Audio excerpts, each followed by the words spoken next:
지난번에 못했던 1장 책 정리하도록 할게요. 책 보시면요. 2페이지 보세요. 2페이지 보시면 노사관계 본질 나오죠. 노사관계 본질. 그래서 제1절 보세요. 노사관계 개념과 특징. 그래서 노사관계 개념이 나오죠. 노사관계 개념을 보시면요. 두 번째 줄. 노사관계는 근로자와 사용자와의 관계이다. 그리고 노동조합과 사용자 사이에 협력 조직적 관계가 있다.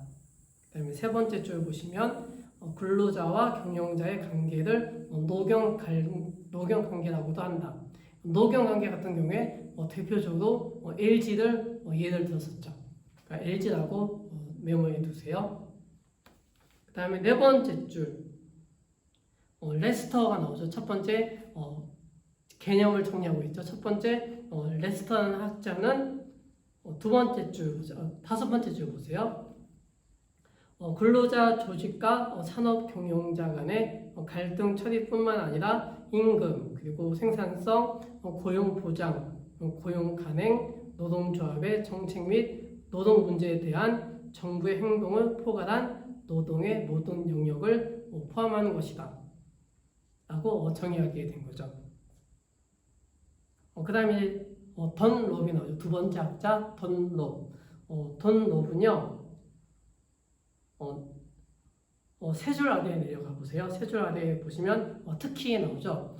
특히 노사관계 제도는 특정 주역, 그 다음에 특정의 상호관계, 그 다음에 노사관계 이념, 그 다음에 산업 현장에서의 주역자들이 다스리는 목적으로 만들어진 제반 규칙 등이다. 라고 정의하게 된 거죠. 그 다음에 3페이지 보시면 표 1-1 나오죠. 표 1-1 보시면 노사관계 개념. 그래서 3명이 나오죠. 레스턴 학자, 던 노변 학자, 그 다음에 밀전 학자. 그래서 표 1-2는 참고적으로 보시면 되고요. 4페이지 보세요. 4페이지 보시면 여섯 번째 줄 보세요. 여섯 번째 줄 보시면 밀즈가 나오죠. 밀즈는 그 다음 줄 보시면 노동조합과 사용자 단체와의 관계, 집단적 노사관계로 정의하고 있죠. 그래서 산업평화를 유지하기 위한 노사 간의 대등한 조직적인 집단 관계라고 규정하고 있다. 그래서 밀전 학자는 레버 앤 매니지먼트 릴레이션이라고 정의 내린 거죠. 그 다음에 두 번째 이제 노사관계 특징이 나오죠. 노사관계 특징 첫 번째 줄 유럽에서는 산업관계로 정의하게 된 거죠. 그 다음에 노동관계, 그 다음에 종업원 관계로 보게 된 거죠. 그래서 노사관계는 산업관계다 내지는 노동관계다, 그 다음에 종업원 관계다 라고 본 거죠. 그 다음에 이제 밑에서 여덟 번째 줄 보세요. 밑에서 여덟 번째 줄 보시면 따라서 나오죠. 따라서 노사관계란 산업관계라고 보게 된 거죠. 그래서 노사관계는 세 가지 특징을 가지고 있다. 첫 번째, 포괄적 의미의 인적 자원 관리가 되겠죠. 포괄적 의미의 인적 자원 관리를 함축하고 있다. 그 다음 맨 밑에 줄 보세요. 맨 밑에 줄 보시면 교섭하는 거래 관계이다. 그 다음 5페이지 두 번째 줄 보세요. 5페이지 두 번째 줄 보시면 글로벌 경영시대의 노사관계는 적대 내지 대립관계가 아니라 협력관계 및 평화적 관계가 더 중요하다. 그래서 산업평화 정착을 위한 노사 공동체의 삶의 질을 목적으로 하는데 특징을 가지고 있다. 그래서 표 1-4 나와있죠.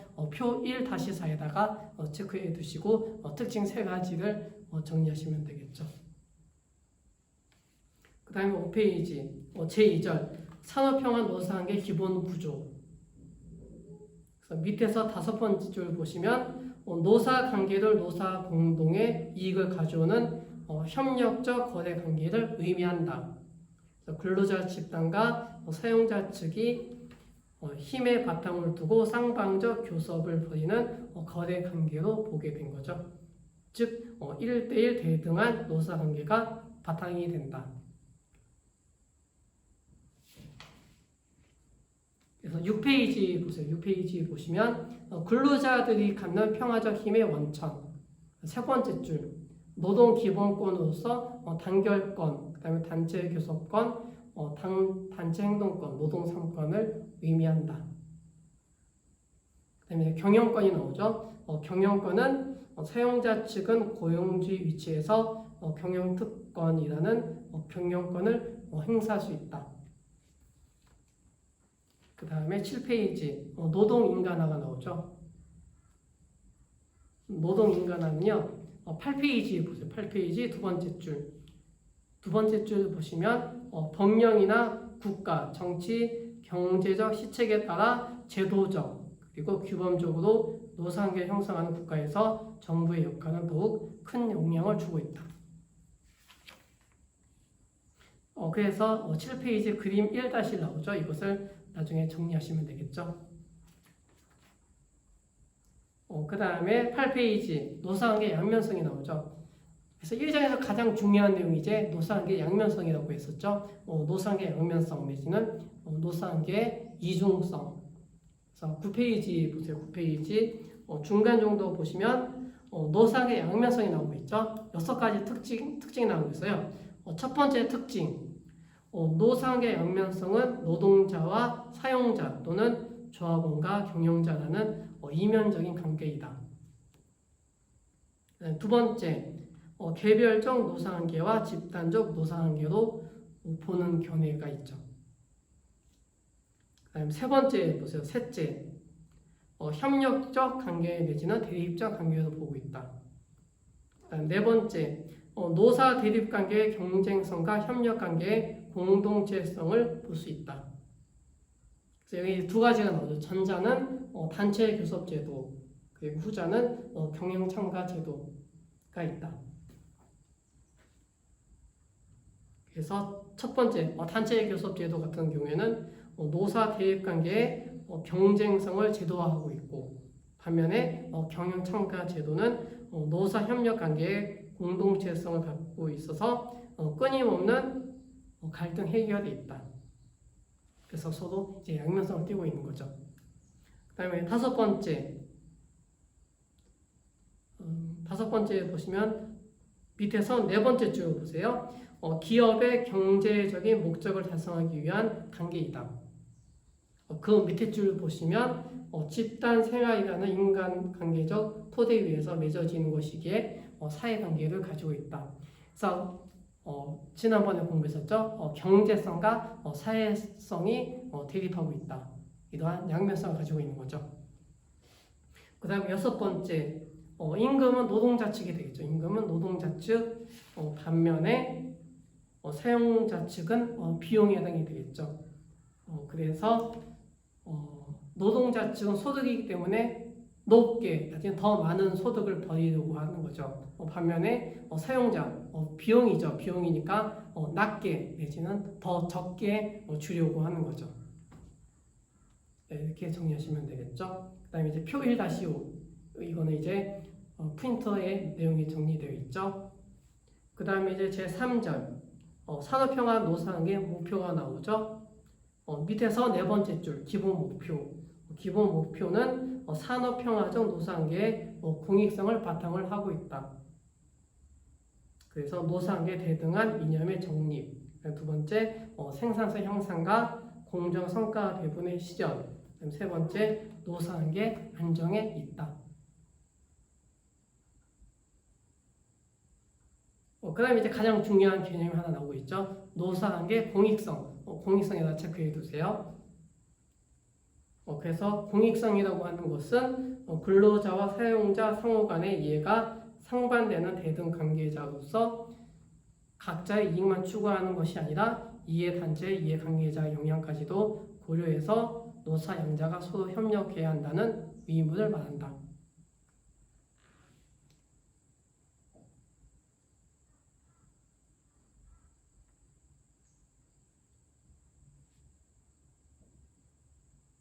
그 다음에 이제 11쪽 보세요. 11쪽 보시면 밑에서 네 번째 줄 따라서 나오죠. 따라서 협력 관계는 노사 간의 당사자뿐만 아니라 이해 집단의 이해 조정자들까지도 종합적으로 조정해 나가는 협력이 필요하다. 그래서 이제 사용자 목표가 나오죠. 사용자의 기업 경영 목표는 이익에 있는 거죠. 이익, 그 다음에 성장과 안정, 그 다음에 사회적 책임. 그래서 사회적 책임에 대해서 지난번에 잘 설명했었죠. ESG 경영에 대해서 정리했었고요. 그래서 이제 사회적 책임이라고 하는 것은 경실련에서 발표하는 경제 정의 지수가 있어요. 경제 정의 지수가 있고 그 밖에 요즘에 기업 지배 구조원에서 발표하는 ESG가 있죠. 그것을 통해서 기업이 어떻게 하고 있는지 정리하고 있죠. 관심 있는 분들은 그와 관련된 논문들을 살펴보시면 좋을 것 같아요. 그 다음에 12페이지 보세요. 12페이지 보시면 첫 번째 줄 근로자의 목표는 임금 및 근로조건의 향상, 그리고 인간성의 확립, 그 다음에 일의 보람 등의 목표를 두고 있다.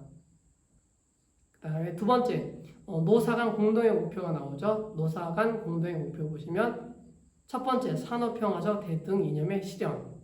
세 가지가 나오고 있죠. 첫 번째는 인격 존중의 원리, 두 번째, 대화 타협의 원리, 그 다음에 세 번째, 공동체 원리가 있다. 첫 번째, 인간 존중의 원리를 보도록 할게요. 인간 존중의 원리는 두 번째 줄. 노사 관계는 노사 쌍방의 인격 존중이 우선되어야 민주성이 보장된다. 두 번째, 대화 타협의 원리. 첫 번째 줄 보시면 노사의 자율적인 교섭 관계는 계속적인 대화로 타협점을 찾는 문제 해결 방식이 되어야 한다.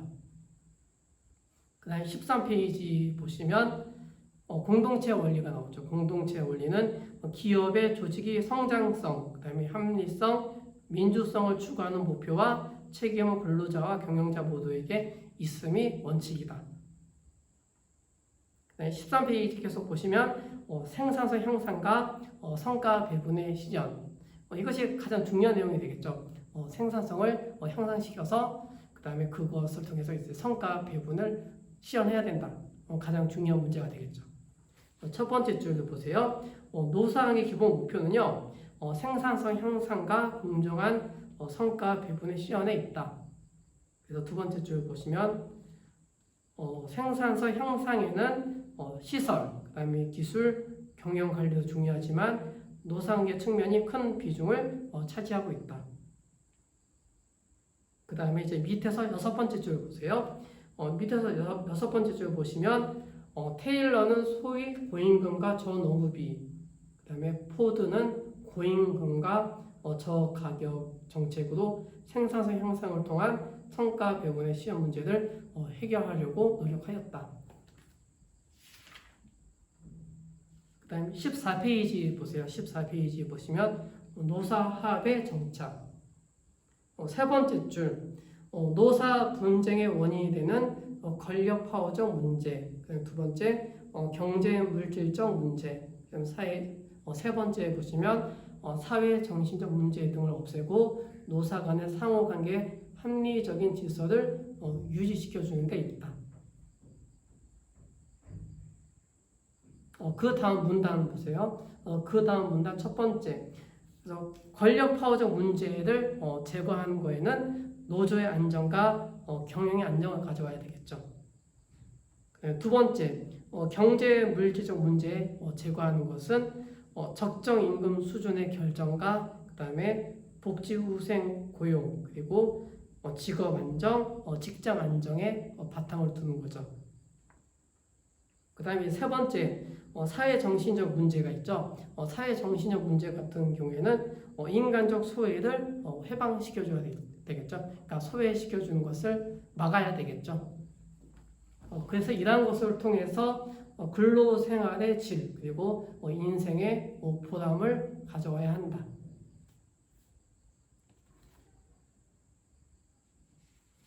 그 다음에 15페이지 보시면 상생의 노사 협력 관계 영향이 나오겠죠. 그래서 그림 1-3 나오죠. 이것을 그림을 잘 나중에 정리하시면 되겠죠. 한번 그림 한번 보도록 하세요. 그 다음에 이제 16페이지 보시면 세 번째 문단 보세요. 세 번째 문단에 따라서 나오죠. 따라서 산업평화적 노사관계란 상생의 노사협력관계가 이루어지는 것이며 노사갈등의 영역을 완전히 해소할 수 있는 것이 된다.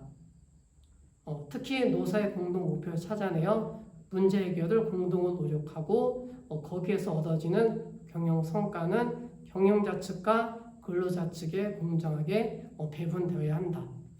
이것이 핵심 내용이었죠. 그래서 약간 조그맣게 글씨 썼던 거 있죠. 기억나세요? 프린터에 그 내용을 여기 정리하고 있죠.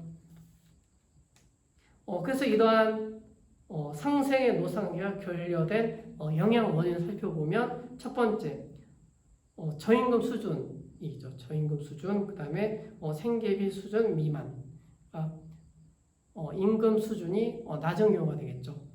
그 다음에 두 번째 체불 임금 미지급, 그러니까 임금을 주지 않는 경우가 되겠죠. 그러니까 밀려도 아직 주지 않는 경우, 체불 임금의 미지급. 그 다음에 세 번째 유급 휴가제 실시의 미흡. 그 다음에 네 번째 근로조건 개선 문제, 전반적 이익 분쟁의 성격을 띠고 있다. 그 다음에 다섯 번째 어용노조 퇴진과 민주노조의 인정. 그 다음에 여섯 번째 노조 결성탕의 중단 등 이런 것이 있는 거죠. 그 다음에 이제 맨 마지막에 문단을 보세요. 맨 마지막 문단. 그래서 이제 글로벌 시대 산업 현장에서는 차별 대우를 받는 여성 근로자와 장애자 그리고 외국 근로자가 있죠. 두 번째 생계비 수준 이하의 비정규직 저임금 근로자. 세 번째 장시간 노동과 부당 해고. 그 다음에 산업재해 증가. 그 다음에 노동 정책의 상실. 그 다음에 고임금 고용 노동조합의 활동이라든지 그 다음에 비정규 노동 정책 이러한 노사관계 선진화를 가로막는 요인들이 나타나고 있다라고 볼 수가 있는 거죠. 그래서 이런 것을 제어해서 국가의 신인도를 향상시키는 것이 중요하다라고 볼 수가 있는 거죠. 그래서 1장은 이렇게 정리하시면 되고요. 그 다음에 이제 제2장 보세요. 2장은 이제 이러한 연구 논문이 있다. 그러니까 이러한 연구 방향 그런 것이 있으니까 거의 중요한 내용 많이 없어요. 그래서 2장은 건너뛰어도 되는데 간단하게 정리하면요.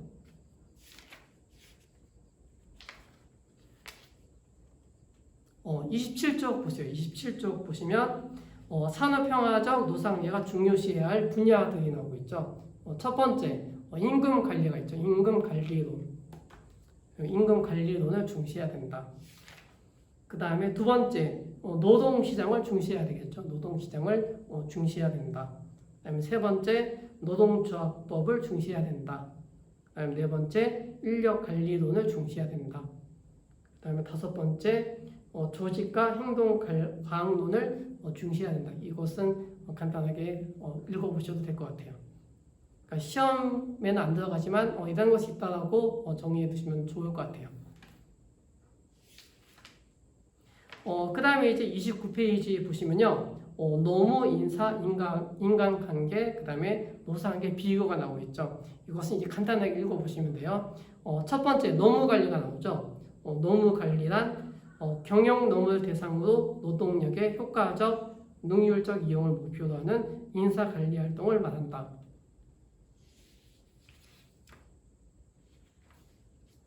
그 다음에 30쪽 보세요. 30쪽 인사관리. 인사관리는 종업원의 채용으로부터 시작하여 퇴직하기까지 종업원의 노동력, 즉 인적 자원을 조달하여 개발하고 유지함은 물론 그들의 모티베이션을 발휘할 수 있도록 인적 자원 관리 활동을 말한다. 그러니까 즉 인사관리가 인적 자원 관리가 되겠죠. 그래서 여러분도 이제 인적 자원 관리 공부하셨었죠. 그 다음에 세 번째 인간관계 관리. 인간관계 관리에 보시면요. 인간관계 관리란 인간관계 연구, 특히 후손 실험을 계기로 해서 생성하였는데 인간 노동의 성과는 생산의욕 내지 근로의욕, 즉 모랄에 의해서 좌우되기 때문에 경영관리에서는 모랄을 높이도록 깨하지 않으면 안 된다. 그 다음에 이제 31조 노사관계가 나오고 있죠. 노사관계 관리. 흔히 이제 우리는 이제 노사관계 관리라고 하죠. 노사관계 관리라고 하는 것은 경영과 노동조합의 관계를 관리의 대상으로 한다는 것이다. 따라서 노사관계 관리란 경영과 노동조합과의 교섭관계에 있어서 평화적인 노사관계를 형성하도록 쌍방의 태도나 행동을 조정한다. 여기까지 간단하게 개념 정리하시고 시간 되시면 여기 있는 내용을 한번 읽어보셔도 좋을 것 같아요. 그 외에는 뭐 특별한 중요한 내용은 없고요. 그래서 여기까지 해서 이제 1장과 2장 책 정리를 마치도록 할게요. 수고하셨습니다.